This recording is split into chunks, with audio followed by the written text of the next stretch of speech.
el Señor me ayude a transmitir este mensaje fielmente como Él lo ha puesto en mi corazón, y ante todo sí quiero darle las gracias por el honor, por el privilegio de compartir algo que es tan serio como las misiones. Ya hemos tenido nuestro tiempo de esparcimiento, pero yo creo que ahora sí lo importante, es importante que le prestemos atención, porque seguramente Dios quiere hablarnos a todos y yo me quiero poner también ahí para recibir de Dios la bendición de la administración de su palabra y de su mensaje. Padre, te doy gracias, Señor, por esta convocatoria. Queremos que tu Espíritu Santo tome ahora mi vida y el control para poder transmitir el mensaje fielmente como tú lo has puesto en mi corazón. Ayúdame a transmitirlo, a comunicarlo de una manera sencilla, que se pueda entender, que se pueda recibir también, pero sobre todo que se pueda practicar, Señor. En el nombre de Jesús bendigo cada familia aquí representada, bendigo mis hermanos de la Iglesia Bautista Hispana de Cristo, Señor, y oro que cada uno de nosotros podamos ser esos mensajeros y esos misioneros fieles donde tú nos has puesto, Señor. Hoy bendecimos tu presencia, bendecimos el cuerpo de Cristo y bendecimos tu palabra en el nombre de Jesús. Amén y amén. Amén. Muy bien. Pues hay algo que creo que quisiera empezar a desarrollar, y es acerca de la pregunta de cómo mantener ese fuego misionero dentro de la iglesia, ¿verdad? Ese es como el objetivo principal, y quiero destacar de manera práctica, ojalá, tres virtudes que nos van a ayudar a mantener ese fuego vivo para la misión local, para la misión regional, para la misión nacional o internacional. Segunda de Pedro, capítulo 1, versículo 5, decía el apóstol Pedro cuando escribía: por esto mismo, añadid a vuestra fe virtud, y a la virtud conocimiento. Por eso, dado que aquí estamos personas de fe, a esa fe queremos añadirle estas tres virtudes que creo que sí son importantes para poder mantener ese fuego por la misión, esa pasión por la misión, y eso que Dios nos ha encomendado también con mucho amor. Y la primera virtud, si se quiere llamar, es practicar la lealtad. Y practicar la lealtad tiene que ver con algo que me quiero basar en lo que el libro de Ruth nos habla. El libro de Ruth nos habla, y los invito que si allí estás conmigo, yo voy a leer la versión Reina Valera, si tú tienes otra versión, bueno, pero quiero leer esta versión porque es la versión con la que me crié desde hace 10 años. Y quiero leer Ruth capítulo 1, desde el versículo 1 hasta el 18. Dice la palabra de Dios: aconteció en los días que gobernaban los jueces que hubo hambre en la tierra, y un varón de Belén de Judá fue a morar en los campos de Moab, él y su mujer y 2 hijos suyos. El nombre de aquel varón era Elimelech, y el de su mujer Noemí. Y los nombres de sus hijos eran Malón y Kelión, efrateos de Belén de Judá. Llegaron pues a los campos de Moab y se quedaron allí. Y murió Elimelech, marido de Noemí, y quedó ella con sus 2 hijos, los cuales tomaron para sí mujeres moabitas. El nombre de una era Orfa y el nombre de la otra Ruth, y habitaron allí unos 10 años. Y murieron también los 2, Malón y Kelión, quedando así la mujer desamparada de sus 2 hijos y de su marido. Entonces se levantó con sus nueras y regresó de los campos de Moab, porque oyó en el campo de Moab que Jehová había visitado a su pueblo para darles pan. Salió pues del lugar donde había estado, y con ella sus 2 nueras, y comenzaron a caminar para volverse a la tierra de Judá. Y Noemí dijo a sus 2 nueras: andad, volveos cada una a la casa de su madre. Jehová haga con vosotras misericordia, como la habéis hecho con los muertos y conmigo. Os conceda Jehová que halléis descanso, cada una en casa de su marido. Luego las besó y ellas alzaron su voz y lloraron. Y le dijeron, ciertamente nosotras iremos contigo a tu pueblo. Y Noemí respondió, volveos, hijas mías, ¿para qué habéis de ir conmigo? ¿Tengo yo más hijos en el vientre que puedan ser vuestros maridos? Volveos, hijas mías, e idos, porque yo ya soy vieja para tener marido. Y aunque dijese, esperanza tengo, y esta noche estuviese con marido y aún diese a luz hijos, ¿habíais vosotras de esperarlos hasta que fuesen grandes? ¿Habíais de quedaros sin casar por amor a ellos?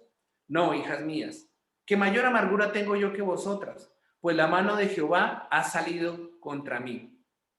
Y ellas alzaron otra vez su voz y lloraron. Y Orfa besó a su suegra, mas Ruth se quedó con ella. Y Noemí dijo, he aquí, tu cuñada se ha vuelto a su pueblo y a sus dioses. Vuélvete tú tras ella, respondió Ruth. No me ruegues que te deje y me aparte de ti, porque a donde quiera que tú fueres, iré yo, y donde quiera que vivieres, viviré. Tu pueblo será mi pueblo, y tu Dios será mi Dios. Donde tú murieres, moriré yo, y allí seré sepultada. Así me haga Jehová y aún me añada que solo la muerte hará separación entre nosotras dos. Y viendo Noemí que estaba tan resuelta a ir con ella, no dijo más. Y buscando en el diccionario esta definición de la lealtad, pues yo encuentro lo siguiente, que es una virtud consistente en el cumplimiento de lo que exigen las normas de fidelidad, honor y gratitud. Dice también que es adhesión y afecto por alguien o por alguna cosa. Por eso creo firmemente que nuestra principal lealtad debe ser a Dios, a la persona de Dios, a la palabra de Dios y por supuesto y por ende a la misión de Dios. La misión de Dios la tenemos creo que todos clara. Se traduce en comunicar las buenas nuevas de salvación. Se trata de hacer discípulos, pero también de enseñar a obedecer. Y para enseñar a obedecer, sí o sí, esta virtud es muy potente porque está fuertemente e íntimamente relacionado con algo que se llama el poder de la determinación. Hay algo que creo que jamás podemos pretender ser leales a la misión de Dios si no somos leales a la persona de Dios y a la palabra de Dios, ¿verdad? Entonces, creo que es importante ver cómo la historia de la propia Ruth fue tan dramática, fue tan impactante, porque era una persona que no tenía ningún futuro, no tenía ningún propósito tal vez, más que formar una familia. Pero vemos que en medio de esa circunstancia, en medio de las decisiones que ocurrieron allí, ella tomó una decisión de ser leal. Orfa no tomó la misma decisión. Y yo creo que en este tiempo, dentro del cuerpo de Cristo, pueden haber las dos actitudes. Orfa busca lo suyo. Ruth dice, no, yo contigo hasta la muerte. Y esa virtud es la lealtad que queremos y creemos que es posible no solamente alimentar, sino fortalecer y destacar, como lo hizo la palabra de Dios aquí con la propia Ruth, ¿verdad?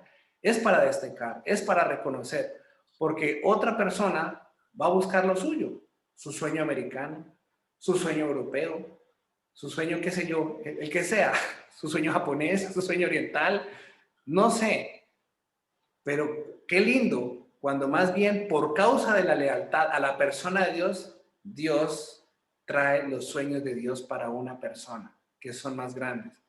Fueron tan grandes que esta mujer que no era nadie termina siendo parte del linaje, del linaje real, del linaje de Jesucristo, del Redentor.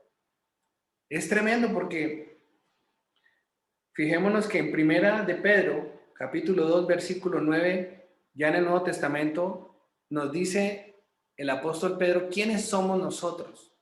Somos como Ruth, somos linaje escogido, real sacerdocio, nación santa, pueblo adquirido por Dios. ¿Pero para qué? Para que anunciéis las virtudes de aquel que os llamó de las tinieblas a su luz admirable. Entonces, la lealtad podría comenzar por reconocer quién hizo y qué hizo. Dios es la única persona que nos puede hacer un linaje escogido. Dios es la única persona que nos puede hacer un real sacerdocio. Dios es la única persona que nos puede introducir dentro de una nación santa como Él es santo. Dios es el único que nos llama con un propósito, y es que anunciemos sus virtudes, que nos traslada de un sitio a otro, y esas virtudes solamente las tiene Dios. Y cuando yo practico la lealtad, practico también ser leal a su misión, a lo que Él me ha encomendado. Y decía que lo que enlaza fuertemente a la lealtad es ese poder de la determinación. Porque la propia Noemí, en otros términos, la quiso echar. No, váyase con la otra no era mía, váyase mejor, busque lo suyo. Pero la mujer estaba tan determinada al punto que Noemí desistió. Y eso me habla de escenarios tan parecidos a veces cuando se quiere transmitir un legado, como ocurrió en la transición de Elías con Eliseo. Elías también le decía, mira, vete que ya me tengo que ir, que el Señor me va a llevar. Y Eliseo ahí pegado como una garrapata, no te dejo, no te suelto. Y volvía e insistía, no te suelto, no te suelto. ¿Por qué? Porque él veía todo lo que de Dios había en ese hombre. Entonces fue una persona que también practicó una virtud tan importante en esos momentos transicionales, en esos momentos donde es necesario transferir lo que de Dios tenemos a otra persona, a la siguiente generación, a los Elías que van a venir después de nosotros. En fin, sin embargo, vemos que tal vez a día de hoy, ¿cómo podría yo aplicar la lealtad en mi propio sitio? Pues muy sencillo. Yo me voy a determinar ser leal a Dios y a su casa, a Dios y a sus asuntos, a Dios y al cuerpo de Cristo, y también al lugar donde Dios me ha puesto. Ya no me muevo de ahí si Dios no me dice que me mueva. No estoy saltando o brincando de iglesia en iglesia, o de ciudad en ciudad, o de país en país buscando lo mío, buscando que me amen, sino que ahora me determino y me planto ser leal a Dios, ser leal a su palabra, ser leal a su misión en el lugar donde Él me puso. Y eso empieza de ahí sí, hasta lo último de la tierra. No entender al revés, estar buscando hasta lo último de la tierra lo mío, a ver si Dios me bendice. No, la lealtad empieza ahí, justamente donde tú estás. Tal vez dentro de las iglesias pueden haber muchas personas sentadas muy cómodamente esperando no sé qué para responder a un llamado que Dios ya les hizo tal vez desde hace años. El escenario inicial de Ruth nos muestra que a veces la respuesta para encaminarnos bien y mejor dentro de la voluntad de Dios, que es ese precioso regalo, puede venir envuelto tal vez en un paquete de escasez, en un paquete de muerte, en un paquete de soledad, en un paquete de presión o de incertidumbre como lo ha traído la pandemia, ¿verdad? Es decir, un escenario como el que se vive actualmente y mundialmente. Creo que iniciando la pandemia muchas cosas salieron a la luz dentro de esas personas que dejaron de congregarse, que dejaron de ejercitarse en la fe, que dejaron de edificar, que dejaron de persistir, que dejaron de pelear la buena batalla de la fe. Pero también estoy seguro que a su vez Dios llamó a un remanente, Dios guardó a un remanente, Dios cuidó a un remanente y Dios fortaleció a ese pueblo adquirido por Él mismo que no va a retroceder, sino que va a permanecer fiel y firme, que no va a doblar las rodillas ante el sistema de este mundo, sino que se ha rendido y se ha determinado a ser fiel al único Señor, Rey de Reyes, que es nuestro Señor Jesús. En los evangelios, Jesucristo hace una pregunta antes de que venga. Cuando yo venga, hallaré fe en la tierra. Hallaré fe en la tierra. Yo espero que tu corazón responda en ese día, sí, Señor. Mi fe, por medio de la fe, te he estado esperando. ¿Cómo? Anunciando buenas nuevas de salvación, haciendo discípulos y enseñando a obedecer lo que tú me mandaste. Que si me pilla de improviso, me pilla haciendo eso, obedeciendo, enseñando a obedecer, comunicando el mensaje de salvación y enseñando, haciendo discípulos de todas las naciones. Que podamos decir, sí, soy tu siervo inútil, que hiciste lo que tú me mandaste. Solamente hicimos lo que tú me mandaste. Ruth se determinó no soltar a quien se convirtió en la persona que la pudo llevar a ese destino profético. Allí en tu iglesia, no sueltes a tu pastor, no te sueltes de tu autoridad espiritual que Dios puso y a la cual Dios sí confió. A veces hay un ambiente y una atmósfera de tanta desconfianza por tanta desinformación o información errónea en las mismas redes sociales, por tanto descrédito entre los mismos hermanos, que eso es lamentable. Pero Dios ha escogido a un hijo suyo y lo ha puesto como autoridad espiritual sobre tu vida. Y Dios sí le confía día tras día, semana tras semana, mes tras mes y año tras año el alimento que tú necesitas. Es la persona que Dios puso para alimentarte. Por eso no te sueltes de tu autoridad espiritual, no te sueltes de tu pastor, no te muevas de ahí. He visto muchas personas que no han soportado la prueba de la escasez, del desierto, y se han ido a otro país y terminan en lo mismo. Los mueve solamente la búsqueda de trabajo, los mueve solamente la certeza financiera. Y es triste, pero terminamos a veces siendo como esos Esaús que vendemos la primogenitura por un plato de lentejas. En lo personal, año 2015, terminamos nosotros nuestra residencia de medicina familiar y comunitaria y se me acababan a mí los recursos. Y para mí fue una lección bien importante. Una lección que, aunque dolorosa, sí fue muy edificante porque fue también confrontativa con quién o en qué yo estaba poniendo mi confianza. Durante 4 años, mi esposa y yo habíamos ahorrado, habíamos hecho unos ahorros y pusimos nuestra confianza en eso. Invertimos en un ministerio en paralelo que, aunque pertenecía a la iglesia, finalmente no prosperó. Perdimos los ahorros de 4 años de trabajo. El dolor más grande no fue la pérdida del dinero. El dolor más grande fue haber visto las lágrimas rodar por la mejilla de mi esposa. Porque 4 años de trabajo haciendo guardias, yo sé perfectamente lo que cuesta conseguir eso. Y lo perdimos todo. Cuando yo le pregunto al Señor, ¿qué pasó? ¿En qué momento me equivoqué? Yo quiero saber. Él me mostró un momento en el que yo estaba compartiendo en la cárcel de Burgos y un hermano que tal vez no era muy ilustrado, pero era un hombre sensible a la voz del Espíritu de Dios. Y compartió un mensaje y el mensaje era, estad quietos y conoced que yo soy Dios. Y como le pasa a cualquier orgulloso, dice, ese mensaje era para los que estaban en la cárcel, no para mí. Y no presté atención. Y por no prestar atención a esa perla, a esa instrucción divina, yo no me quedé quieto, sino que cogí los ahorros y los invertí en ese ministerio y perdimos absolutamente todo.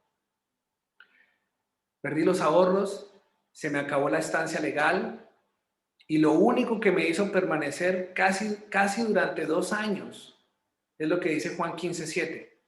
Si permaneces en mí y mis palabras permanecen en vosotros, pedid todo lo que queráis y será hecho. Yo intenté por mis medios quedarme legal aquí en España y no fue posible. De hecho, me dieron carta de expulsión 2 veces. Pero como tenía ese llamado, dije, yo sé que tú me llamaste aquí a esta nación. Con la segunda carta de rechazo ya me sentí tan impotente que lo que hice fue voy a practicar lo que predico. Y cogí mi cajón, un cajón flamenco, y me lo llevé para la iglesia y empecé a adorar al Señor. Y en ese momento sentí que eso no era lo que tenía que hacer. Me humillé en el cajón y clamé, ¡Papá! ¡Ayuda! Y empecé a llorar porque la impotencia era tal que ya no podía hacer nada más. En ese momento yo tengo la paz de Dios que sobrepasa todo entendimiento, como dice la palabra, la experimento y me levanté como un cañón. Y dije, ya sé que tú estás aquí y me estás acompañando. Y lo que me hizo permanecer en ese tiempo es Juan 15:7. Si permaneces en mí y mis palabras permanecen en vosotros, pedid todo lo que queráis y será hecho. Al poco tiempo a mi esposa le dieron la nacionalidad. Cuando le dan la nacionalidad a mi esposa, yo me tiro al suelo a llorar de gratitud porque yo sentí como si se hubiera abierto el mar. ¡Wow! Pasamos en seco. Fue tremendo. Lloré de gratitud, de agradecimiento porque inmediatamente se desencadenó una serie de sucesos ahora afortunados. Porque lo único que yo oraba al Señor, yo lo único que quiero ser es obediente. Me habían dado una enseñanza que está basada en Deuteronomio 28 acerca de las bendiciones por la obediencia y yo no quiero ser tan tonto de perdérmelas, por lo cual yo oro, Señor, hazme obediente como Cristo, obediente hasta la muerte. Yo es lo único que te pido, yo no quiero nada más. Yo quiero es temerte, no quiero nada más. Ese es el principio de la sabiduría. Entonces tengo que empezar por el principio, no, no por ya no más cometiendo errores aunque lo siga cometiendo, pero ya con el temor de Dios, con el temor de Dios. Total, que en esa transición mi esposa trabajaba fuertemente, yo estaba indocumentado en esa temporada, pero sí honro la vida de mi esposa porque ella captó la esencia de cómo nos formaron a nosotros nuestros pastores fundadores. Mi esposa hacía una guardia, empezaba un sábado, por ejemplo, a las 8 de la mañana y terminaba el domingo a las 8 de la mañana. Cuando yo la recogía, esta mujer a veces estaba así como un trapito, ya no daba más. La llevaba a casa, se bañaba, se duchaba y a las 10 de la mañana ya estábamos en la iglesia y ella estaba lista para adorar al Señor porque estábamos en el grupo de alabanza. Terminaba el culto, comía, dormía y luego veníamos por la tarde a predicar aquí a Aranda, en un local que habíamos abierto, que habíamos alquilado.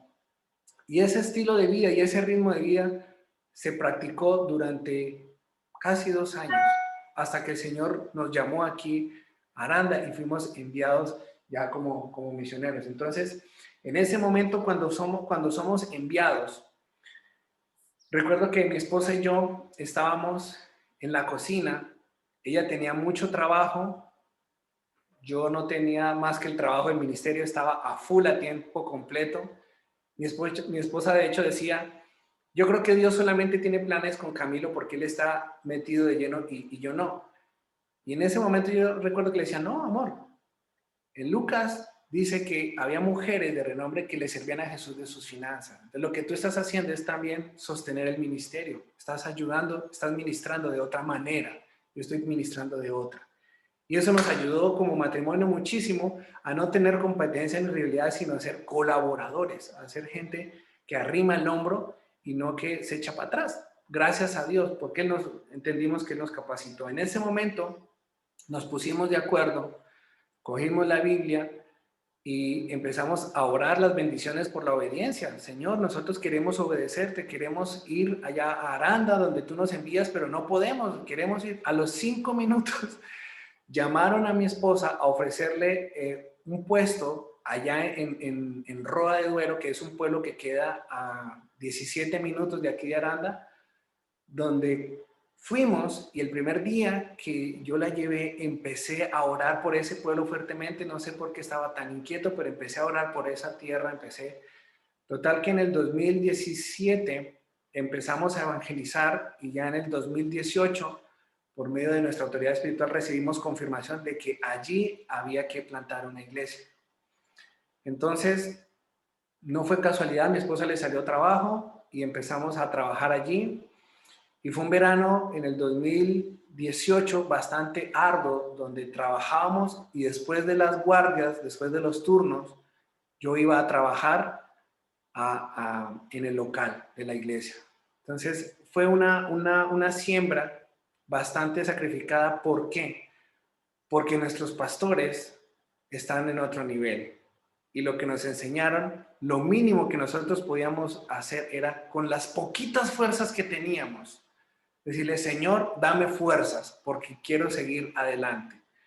Nos sacó el Señor de una vida cómoda para estar continuamente funcionando entre profesión, ministerio, que yo sí hoy analizo, me diría, no sé cómo, no sé cómo estamos funcionando en Aranda, vamos a trabajar en Huerta de Rey, vamos a atender otra iglesia en Roa, nos desplazamos a Burgos, vamos a Madrid.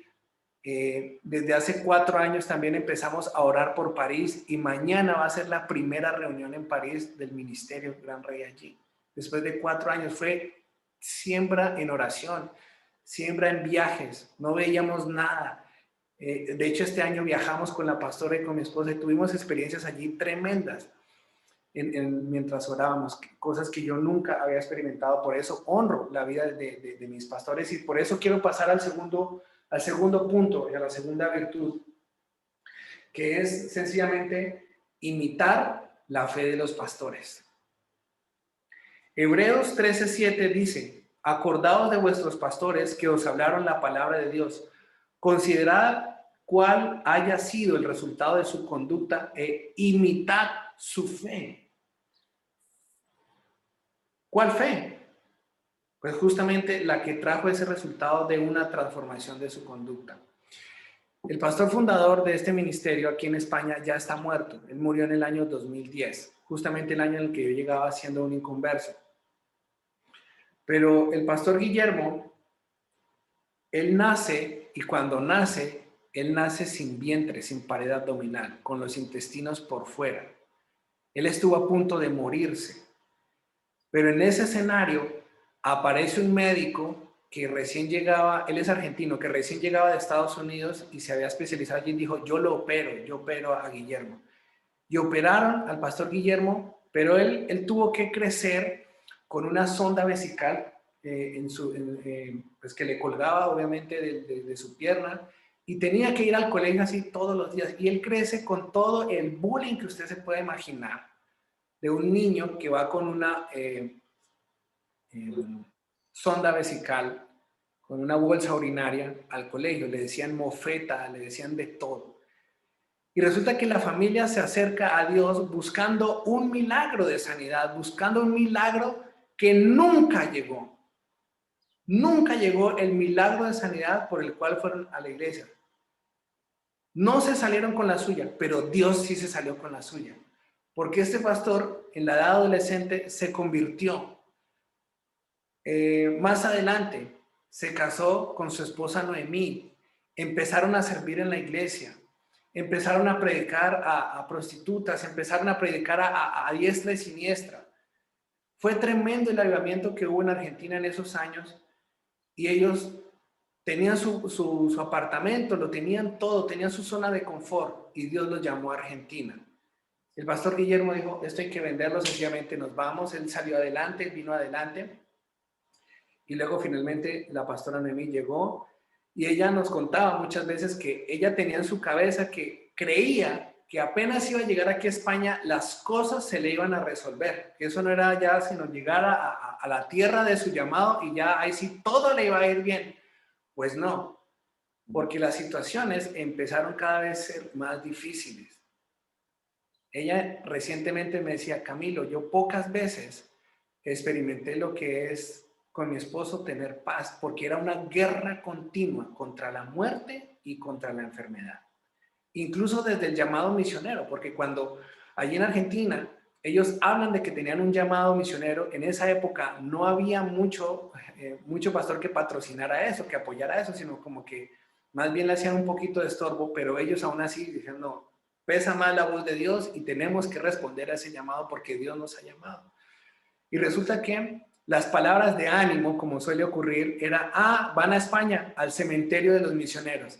Esas eran las palabras que salían de los propios hijos de Dios. Imagínate el poder de la palabra y todo lo que estaban sembrando en 2 llamados misioneros. Pero ante eso no hacen caso a esas voces. Ellos llegan aquí y mucha gente también les decía, ustedes son llamados misioneros, eso, tranquilo que ya ese fuego, ya después eso se les va a pasar. Y eso causaba un gran dolor en el corazón de la pastora. Decía, espero, Señor, que nunca se me pase. Lo que me acaban de decir, no lo acepto, no lo recibo, no lo quiero para mi vida. Que esto nunca se me pase. Y ese testimonio sigue hasta el día de hoy.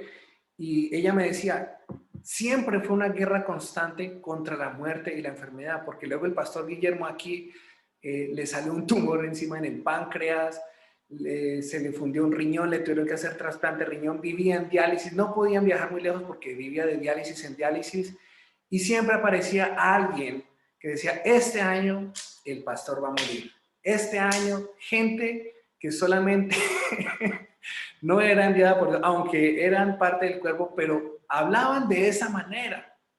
Y esas eran las palabras que sembraban en la vida de la pastora. Entonces, ella nunca aceptó eso, por eso ella me hablaba de esa guerra continua contra la enfermedad y contra la muerte. Entonces, cuando ella ve este escenario, ella se siente como pez en el agua, porque continuamente durante 26 años estuvo, perdón, durante 16 años, porque ya lleva 10 años el pastor fallecido, ella estuvo entrenada en esa constante batalla contra la muerte y contra la enfermedad.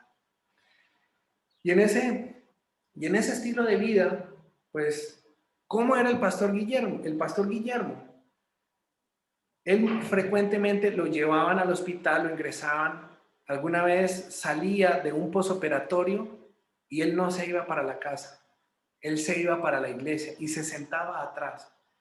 Y los hermanos se enfadaban. ¿Cómo es posible que el pastor esté aquí? Él debería estar en su casa descansando. Y la pastora Noemí le defendía, si usted lo manda a su casa, lo que está haciendo es matándolo, porque para esto él es su vida y él se está sembrando.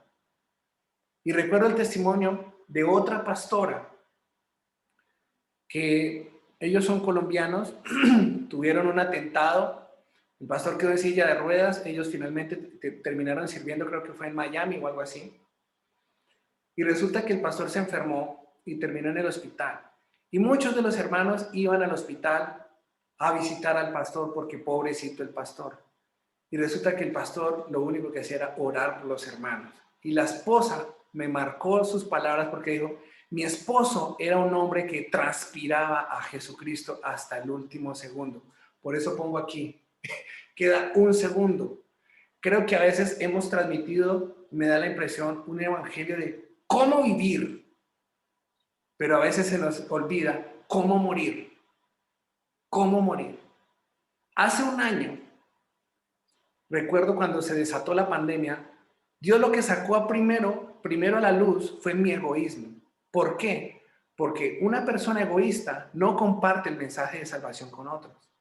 La confrontación fue tan fuerte que me obligó justamente a aparecer en las redes sociales y empezar a hacer lo que tal vez yo estaba postergando. Me obligó a salir, me obligó a compartir mensajes con mis compañeros de trabajo. Y dije, si me llegó la hora, yo quiero morir con las botas puestas como un soldado de Cristo, haciendo lo que Él me mandó hasta el último segundo de ser posible, hasta el último segundo. Y mi esposa también tuvo ese mismo sentir. Dijo, si es necesario, vámonos con unos altavoces y nos metemos al hospital, un hospital de campaña que estaban haciendo aquí que ni siquiera fue necesario hacer.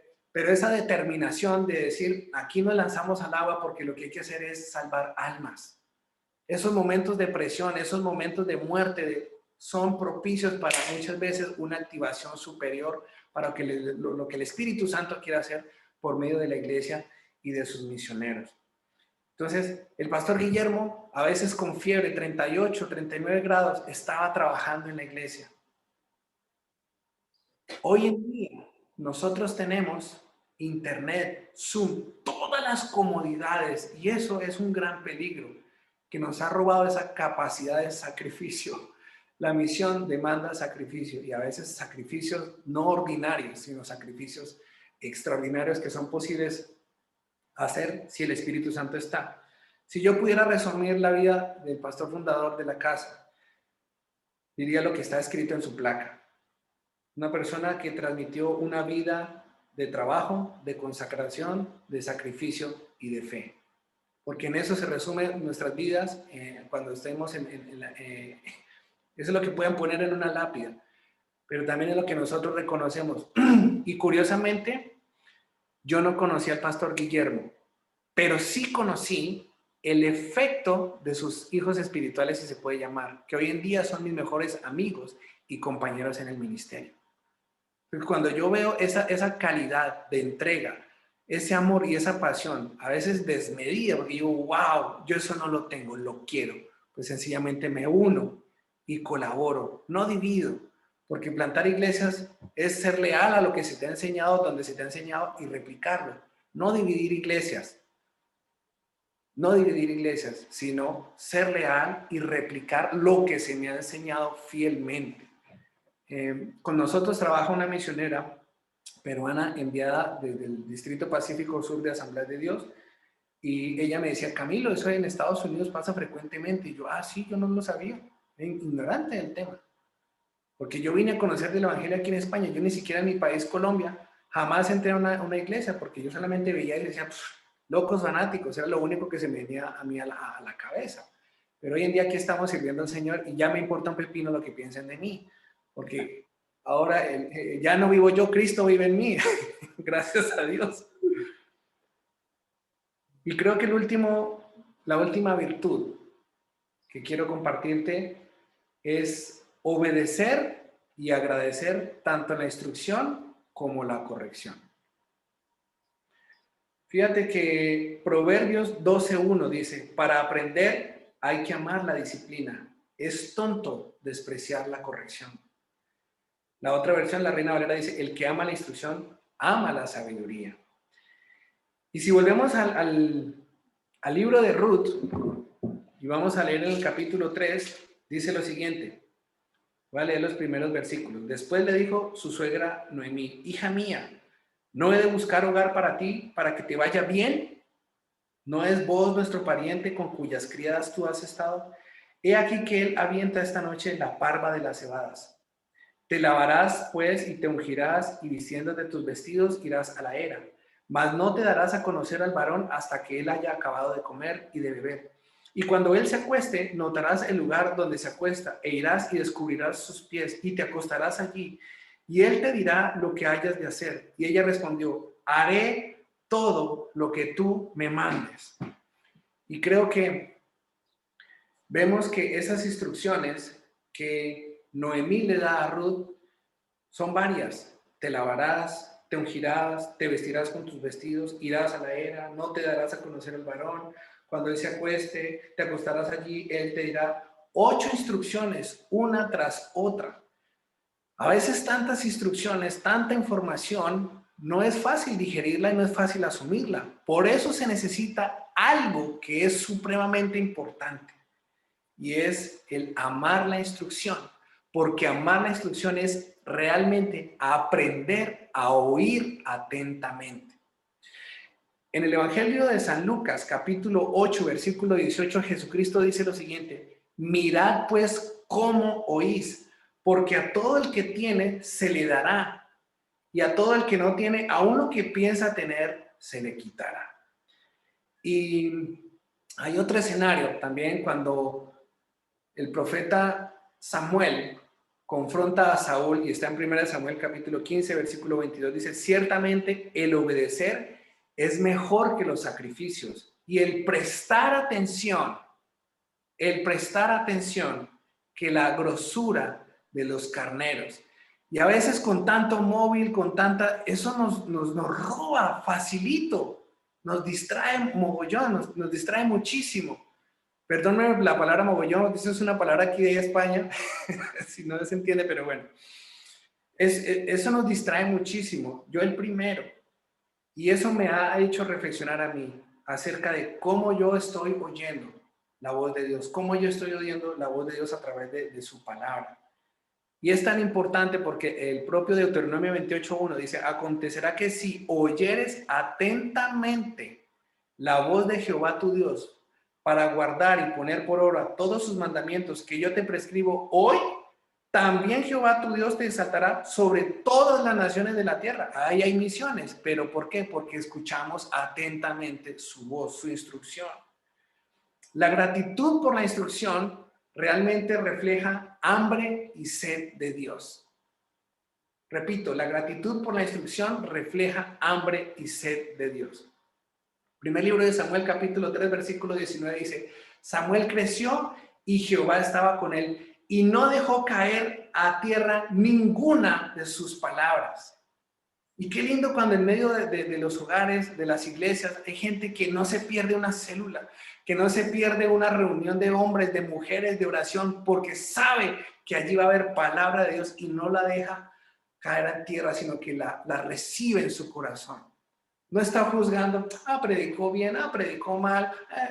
No, él aprendió a examinarlo todo y retiene lo bueno. Son un buen retenedor de lo bueno. Un agradecido será el día de mañana un buen instructor. Primera de Samuel 3:20 dice: todo Israel conoció que Samuel era fiel profeta de Jehová. ¿Pero por qué? Porque el hombre ya venía con un diseño de no dejar caer nada en tierra, no desaprovechar todo lo que de Dios venía. Era una persona que invirtió bien su tiempo. Entonces, en resumen, practicar la lealtad a Dios, a su obra, a su misión y a su cuerpo, agrada a Dios y nos encaminará para bien, como lo hizo con Ruth, y nos puede hacer más eficaces dentro de la misión de Dios. Ya no nuestros sueños personales, sino los sueños de Dios. El segundo punto, lo recordamos: imitar la fe de nuestros mentores nos hará también eficaces para la misión de Dios.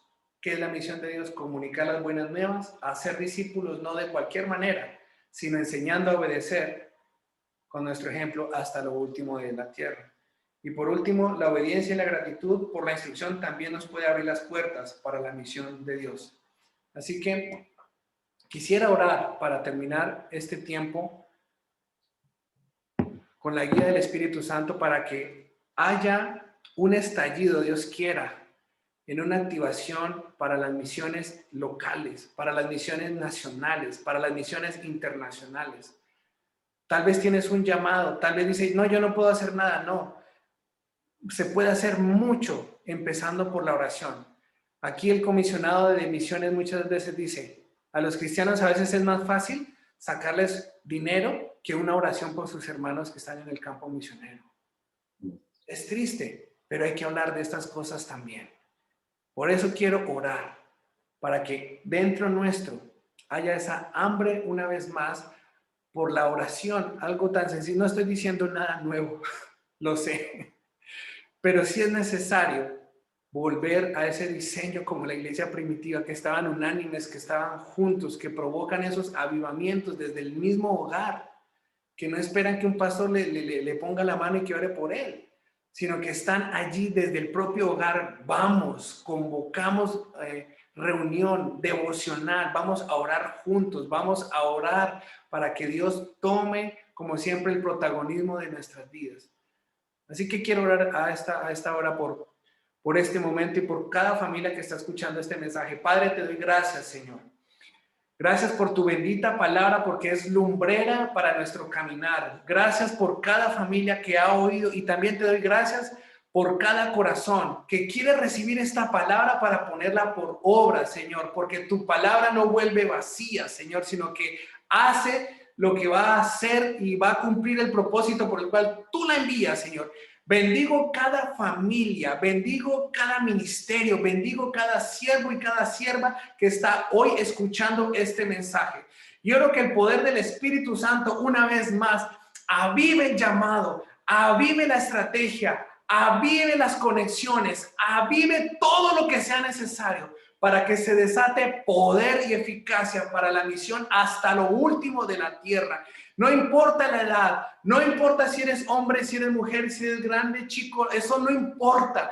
Importa es que tu corazón quiera ser leal a la persona de Dios hasta el fin y hasta lo último de la tierra. Importa que tú quieras imitar la fe de quien te formó. Importa que tú agradezcas la corrección. Importa que no te enfades. Importa que tú madures, que tú seas sano en tus emociones para poder soportar la corrección, para poder soportar la instrucción. Aunque sea cansino, aunque sea repetitivo, Padre, en el nombre de Jesús, oro que se rompa toda rebeldía, todo obstáculo, toda parálisis también por causa a veces de nuestra propia necedad. En el nombre de Jesús, si lo hiciste conmigo, Señor, estoy seguro que lo puedes hacer con gente de Dios que tiene hambre y sed por ti, Señor. Bendigo este ministerio, bendigo la vida de mis hermanos y bendigo todo lo que emprendan en el nombre de Jesús. Te doy gracias por sus vidas y te pido que también nos sorprendas con todo lo que ellos siembran en otros países, en otras naciones, en otros ministerios, Señor. Añádeles entendimiento, añádeles más de lo que ellos anhelan también. Sorpréndelos como solamente tú sabes y puedes hacerlo, Señor. Oro por milagros, oro por ese hermano que está ahora atravesando enfermedad en el nombre de Jesús. Oro por consuelo para las familias. Oro por fortaleza en el nombre de Jesús. Jesucristo mismo necesitó ser fortalecido. ¿Cuánto no más nosotros? ¿Cuánto no más nosotros? En el nombre de Jesús. Bendita pandemia que nos hizo volvernos a ti de todo corazón.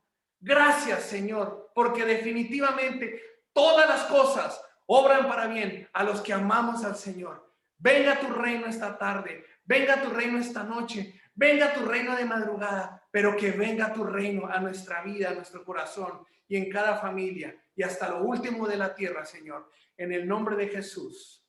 Amén y amén. Amén. Amén. Muchísimas gracias, hermano. Camilo, agradecemos su tiempo, agradecemos, hermana Michelle, que hayan estado con nosotros. Ha sido un reto para nosotros y eso es lo que buscábamos, ese reto para saber escuchar la voz de Dios. Hace poco predicamos precisamente sobre eso, sobre la importancia de escuchar la voz de Dios para no dormirnos y poder seguir haciendo la obra que nos ha llamado a hacer. Dios les bendiga, hermanos, en su ministerio, en sus vidas, en lo personal, que todos los deseos de su corazón puedan estar de acuerdo con la voluntad de Dios y puedan ser de bendición por aquel lugar como lo han sido ahora para nosotros.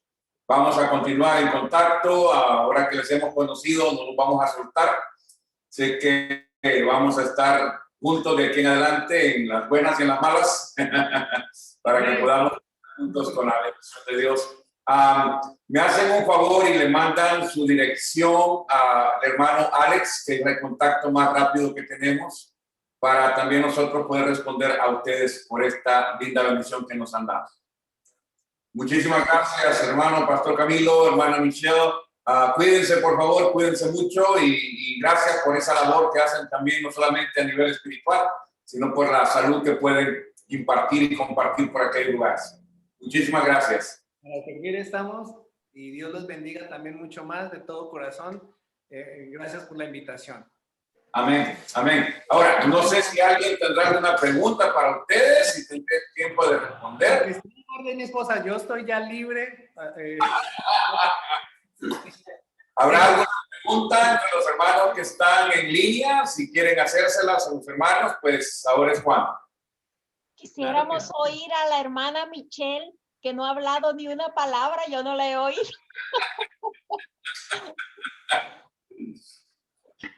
Hola, un saludo para todos. Es un gusto para mí también poder compartir con ustedes. Una de las cosas hermosas que ha traído esta situación difícil de la pandemia es que ha permitido esta conexión entre hermanos de distintos lugares, ¿no? Vemos cómo obró para bien esto, porque antes teníamos tan condicionado el conocer o ir a otros lugares estando físicamente, pero qué bueno que estos medios nos permiten conocernos, nos permiten compartir, nos permiten edificarnos unos a otros.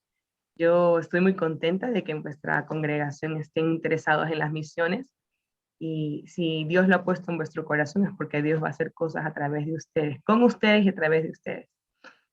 Así que quiero conocerles Doy fe del testimonio que ha dado mi esposo, de todo lo que, de cómo nos conocimos, de cómo hemos estado en el ministerio. Esto ha sido un aprendizaje continuo. Muchas veces creemos que necesitamos demasiadas cosas para poder decirle sí al Señor, pero lo único que necesitamos es un corazón dispuesto.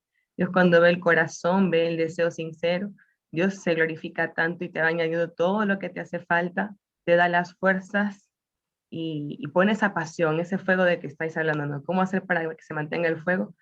Y solo puedo decirles que el fuego se mantiene cuando tú ves lo que Dios hace en otras personas, ¿no? Uno lo ha experimentado en su propia vida. Y algo que a mí me motiva es, digo, yo sé que solo Dios pudo hacer en mi corazón lo que yo necesitaba. Dios es la medicina que necesita el mundo, que necesitan todas las familias, y de esa verdadera medicina queremos compartir. Aquí en España es un contexto diferente al que mi esposo y yo conocemos. Los dos venimos de Sudamérica, donde hay grandes iglesias, donde la iglesia protestante es conocida, tiene un espacio, tiene un sitio, y en España lo han peleado muchos, lo han peleado nuestros pastores que vinieron como misioneros cuando no había este fenómeno migratorio. Hoy España está llena de migrantes y vemos cómo Dios ha usado el pueblo latino y lo está usando fuertemente para traer luz a esta tierra. Fueron ellos los que sembraron el cristianismo en Sudamérica, pero hoy es Sudamérica y todos los que hemos conocido del evangelio de una u otra manera, vosotros allá en Estados Unidos, los que tenemos que bendecir todos los lugares de la tierra, pero Europa está muy necesitada de eso. Vivimos en una tierra donde hay lugares donde no existe ni siquiera una iglesia. Algo que les quería compartir es que a veces uno acá puede sentir como que es una, hace parte de un pueblo muy, muy, muy pequeño, ¿no? Un amigo nuestro que es militar, él es de la iglesia. Él dice que un día en un gran auditorio les estaban preguntando a cada uno qué fe profesaban, si eran creyentes y no eran creyentes, y él era el único evangélico en toda esa gran reunión, ¿no? Entonces hay una gran necesidad. Yo les pido que oren, oren, oren por Europa, oren por España, oren para que los misioneros que vengan aquí no se les apague ese fuego, ¿no? Y aún las siguientes generaciones acepten el desafío, porque los que vienen, a los que estuvieron antes que nosotros pagaron un precio, los que estamos ahora en el tiempo presente, pues Dios está poniendo esa carga, ¿no? Y sí hay gente que está respondiendo, pero necesitamos desde ya orar por los que van a venir después, porque sabemos que la Biblia nos dice que las cosas van a ir a peor, ¿no? Pero el pueblo de Dios es un remanente lleno de fe y creyéndole a Dios. Que muchas gracias por invitarnos y bueno, aquí estamos para servirles en lo que necesiten. Son bienvenidos en España. Gracias. No nos invite mucho porque le vamos a caer un grupo por allá. Muy bien. Muy bien, muy bien. Bienvenidos, así cuando quieran. No les digan porque lo agarran en serio y arman excursión para España. Vamos a hacer maleta ya. Dios me los bendiga. Un placer. Vamos a poner de la mía, yo sé que puede enviar. La hermana que acaba de llamar, la hermana Esther Cueva, es hija de un misionero por 52 años que sirvió desde Cuba a Centroamérica, México y terminaron acá a los Estados Unidos. Así que ella creció haciendo misiones, escuchando a su padre predicar en los parques, en las calles, levantar iglesias de la nada. Así que sabe lo que dice. Igual la hermana Rebeca Rodríguez, una hermana que hija de pastor en Cuba, de igual forma, nació en cuna evangélica y ella es la Joyce Meyer de acá de la iglesia de nosotros. Es la predicadora. Es una de nuestras maestras, gracias al Señor. Bueno, si no hay más preguntas, hermanos, una vez más, rectifico nuestra gratitud. Por favor, vamos a estar en contacto. Esto ha comenzado y no va a terminar hasta que el Señor nos llame a su presencia, nos venga a recoger a todos y vamos a estar en contacto. Oraremos por ustedes y por ustedes. Bueno, cielo. Amén. Amén, estaremos orando. Si Dios lo permite, un día llegamos por España, hombre, a gastar las pesetas. Okay. Eso. Muchas gracias, hermana Michelle. Muchas gracias, hermano Camilo. Por favor, mándenos la dirección acá junto con Alex. Bendiciones, hermanos, y muchísimas gracias una vez más. Bendiciones. Amén. Bendiciones.